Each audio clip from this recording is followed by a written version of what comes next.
Well, Stan, we're continuing with our video series of the problem with Jesus. He is a problem. And the last time, we spoke about the unusual character That's right. of Jesus. And we'd like now to speak a little bit about the extraordinary claims of Jesus. From his character comes the claim. Comes the claims.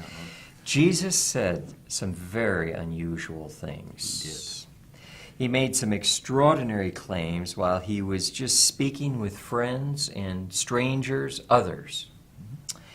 And it seems plausible to me that many people concluded from these claims then, during the time of Jesus, and even now, if they read them, that Jesus was kind of a radical person and that he had an agenda, which some people may have thought was to create trouble, to stir people up. So I guess we shouldn't be surprised then that people see a problem with that. Imagine this one claim. He's with one of the Jewish leaders, Nicodemus, and he says to him that you must be born again to enter the kingdom of heaven. You must be born again. So Nicodemus, what is he to think? He said, how can you be reborn? He's taking it quite literally. This is quite an extraordinary claim. It's clear from some of Jesus' claims, just as proof of this, that the Jews and Jewish leaders wanted to kill Jesus. That's clear, and they ended up doing so. So I think it's important to say that right up front. That's how extraordinary his claims were.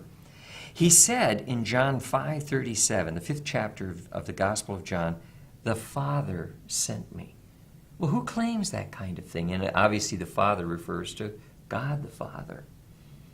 He said that in John 5, also chapter John 5, that Moses wrote about me.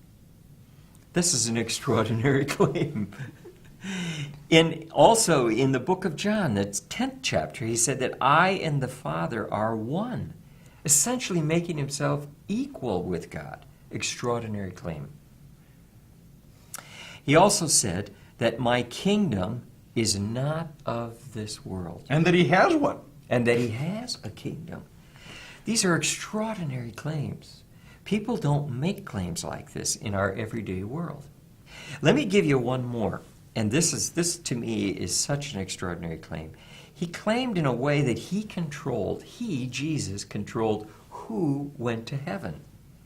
He says in the 7th chapter of Matthew, not everyone who says to me, Lord, Lord, will enter the kingdom of heaven, but the one who does the will of my Father.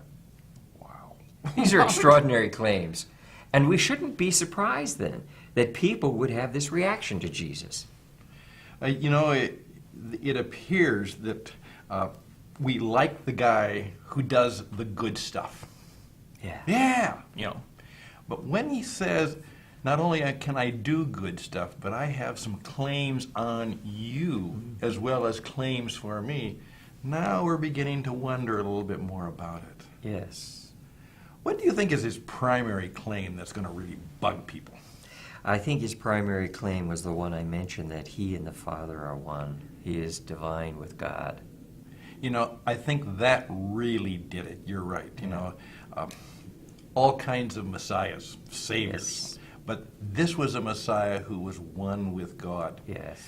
It appears to me, Jim, that you're talking about claims are going to lead to something even bigger. That these claims are going to lead to a major confrontation, both with the religious, the social, and the political people of his time. Is that so? I think you're onto something. Well, I think that's where we're going to have to go next time. So next time on The Problem with Jesus, we're going to be talking about some of those predictable confrontations.